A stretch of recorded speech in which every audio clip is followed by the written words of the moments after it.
తెలుగు సినీ పరిశ్రమలో మాస్ మహారాజాగా తనకంటూ ప్రత్యేక గుర్తింపు తెచ్చుకున్న హీరో రవితేజ. మరి రవితేజ కెరీర్లో బాగున్నా సరే ఫ్లాప్ అయిన సినిమాలేంటో ఇప్పుడు ఈ వీడియోలో ఒకసారి చూద్దాం. నా ఆటోగ్రాఫ్ 2004లో ఈ సినిమా రిలీజ్ అయింది. రవితేజ కెరీర్లో అత్యంత అండర్ రేటెడ్ సినిమాల్లో నా ఆటోగ్రాఫ్ ఒకటి. తన జీవితంలో ఎదురైన ప్రేమలను గుర్తు చేసుకుంటూ వెళ్లే ఒక యువకుడి కథగా తెరకెక్కిన ఈ సినిమాలో రవితేజ తన నటనతో ప్రేక్షకులను కదిలించాడు. అయితే అప్పటికి రవితేజ పూర్తిగా మాస్ హీరోగా మారిపోయాడు. ప్రేక్షకులు ఆయన నుంచి కామెడీ, యాక్షన్, ఎనర్జెటిక్ ఎంటర్టైనర్ ఆశించారు.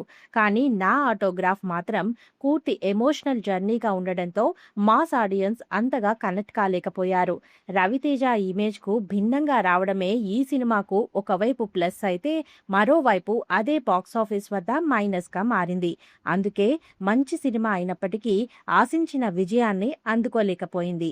నెక్స్ట్ షాక్ 2006లో ఈ సినిమా రిలీజ్ అయింది. హరీష్ శంకర్ దర్శకత్వంలో వచ్చిన తొలి సినిమా ఇది. ఆ సమయంలో రవితేజ చేస్తున్న మాస్ కమర్షియల్ సినిమాలకు భిన్నంగా ఈ సినిమా తెరకెక్కింది.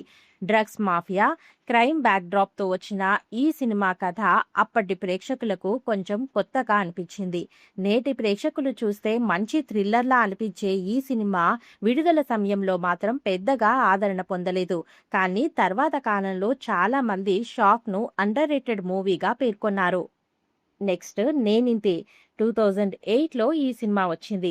రవితేజ కెరీర్లో ఫ్లాప్ అయిన గొప్ప సినిమా అంటే చాలా మంది ముందుగా చెప్పే పేరు నేనింతే. పూరి జగన్నాథ్ దర్శకత్వంలో తెరకెక్కిన ఈ సినిమా సినీ పరిశ్రమ వెనుక జరిగే వాస్తవాలను చూపించింది. అసిస్టెంట్ డైరెక్టర్ నుండి డైరెక్టర్గా ఎదగాలనుకునే యువకుడి కథ ప్రేక్షకులకు ఎంతో రియలిస్టిక్గా అనిపించింది. రవితేజ నటన, డైలాగ్స్, ఎమోషన్స్ అన్నీ అద్భుతంగా ఉన్నప్పటికీ విడుదల సమయంలో ఈ సినిమా పెద్ద విజయం సాధించలేదు. కానీ నేడు టాలీవుడ్లో అత్యంత కల్ట్ ఫాలోయింగ్ ఉన్న సినిమాల్లో నేనింతే కూడా ఒకటి. చాలా మంది సినీ అభిమానులు ఈ సినిమాను పూరి జగన్నాథ్ బెస్ట్ వర్క్స్లో ఒకటిగా భావిస్తారు. నెక్స్ట్ శంభో శివశంభో 2010లో ఈ సినిమా రిలీజ్ అయింది. తమిళ్ హిట్ మూవీ నాడోడిగల్కి రీమేక్గా వచ్చిన ఈ సినిమా ఫ్రెండ్షిప్కు కొత్త అర్థం చెప్పింది. ఒక స్నేహితుడి ప్రేమను విజయవంతం చేయడానికి ముగ్గురు స్నేహితులు తమ జీవితాలను ఎలా పళంగా పెట్టారనే కథతో ఈ సినిమా సాగుతుంది. రవితేజ, అల్లరి నరేష్, శివబాలాజీ ముగ్గురి నటన సినిమాకు ప్రధాన బలం. ప్రత్యేకంగా క్లైమాక్స్లో వచ్చే ఎమోషనల్ సన్నివేశాలు ప్రేక్షకులను కదిలిస్తాయి. అయితే సినిమాలో హీరోయిజం కంటే ఎమోషన్స్ ఎక్కువగా ఉన్నాయి. అప్పటి మాస్ ప్రేక్షకులు రవితేజ నుంచి ఆశించిన అంశాలు ఇందులో తక్కువగా కనిపించాయి. అందుకే సినిమా విమర్శకుల ప్రశంసలు అందుకున్నప్పటికీ బాక్సాఫీస్ వద్ద మాత్రం ఆశించిన విజయాన్ని అందుకోలేకపోయింది. కథ పరంగా గెలిచిన సినిమా కలెక్షన్ల పరంగా మాత్రం ఓడిపోయింది. నెక్స్ట్ సారుచారు 2012లో ఈ సినిమా రిలీజ్ అయింది. రవితేజ సాధారణ మాస్ పాత్రలకు భిన్నంగా కొంచెం సాఫ్ట్ రోల్లో కనిపించిన సినిమా ఇది. ఫ్యామిలీ ఆడియన్స్ను దృష్టిలో పెట్టుకుని తెరకెక్కిన ఈ సినిమాలో ప్రేమ కథ, ఎమోషన్స్ బాగానే ఉన్నాయి. కానీ అదే సమయంలో ఎటో వెళ్ళిపోయింది మనసు వంటి సినిమాలు యువతను బాగా ఆకట్టుకుంటున్నాయి. దాంతో కథ బాగానే ఉన్నప్పటికీ రవితేజ బ్రాండ్కు పూర్తిగా సరిపోని సినిమా అనే అభిప్రాయం ప్రేక్షకుల్లో ఏర్పడి బాక్సాఫీస్ వద్ద వెనుకబడిపోయింది. నెక్స్ట్ డిస్కో రాజా 2020లో ఈ సినిమా రిలీజ్ అయింది. రవితేజ కెరీర్లో అత్యంత ప్రయోగాత్మక చిత్రాల్లో డిస్కో రాజా ఒకటి. సైన్స్ ఫిక్షన్ అంశాలతో పాటు రివెంజ్ డ్రామాను కలిపి తెరకెక్కించిన ఈ సినిమా విజువల్గా కొత్తగా కనిపించింది. రవితేజ 2 వేరియేషన్స్లో నటించి తన నటనా ప్రతిభను చూపించారు. అయితే కథనం, స్క్రీన్ ప్లే విషయంలో ప్రేక్షకులు పూర్తిగా కనెక్ట్ కాలేకపోయారు.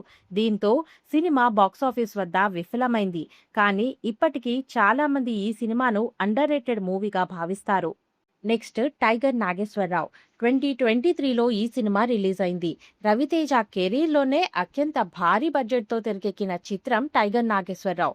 స్టువర్ట్పురం దొంగ టైగర్ నాగేశ్వరరావు జీవితాన్ని ఆధారంగా చేసుకుని ఈ సినిమాను రూపొందించారు. రవితేజ తన కెరీర్లోనే అత్యంత డెడికేషన్తో చేసిన పాత్రల్లో ఇది కూడా ఒకటి. పాన్ ఇండియా స్థాయిలో విడుదల చేసిన ఈ సినిమా మీద అభిమానులు భారీ అంచనాలు పెట్టుకున్నారు.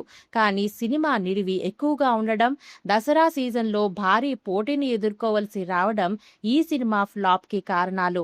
ఒకవైపు లోకేష్ కనకరాజ్ విజయ్ కాంబినేషన్లో వచ్చిన లియో, మరోవైపు బాలకృష్ణ అనిల్ రావిపూడి కాంబినేషన్లో వచ్చిన భగవంత్ కేసరి ప్రేక్షకుల దృష్టిని ఆకర్షించాయి.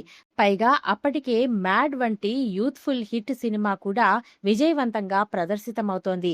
ఈ భారీ పోటీ మధ్య టైగర్ నాగేశ్వరరావు ఆశించిన స్థాయిలో వసూళ్లు రాబట్టలేకపోయింది. మరి మీకు రవితేజ కెరీర్లో బాగున్నా సరే ఫ్లాప్ అయిన సినిమా ఏదనిపిస్తుంది? కామెంట్స్లో షేర్ చేసుకోండి. ఈ వీడియో మీకు నచ్చితే లైక్ చేసి షేర్ చేయండి. ఇంకా ఇలాంటి ఆసక్తికరమైన సినీ విశేషాల కోసం చిత్రలోకం ఛానల్ను సబ్స్క్రైబ్ చేసుకోవడం మాత్రం మర్చిపోకండి.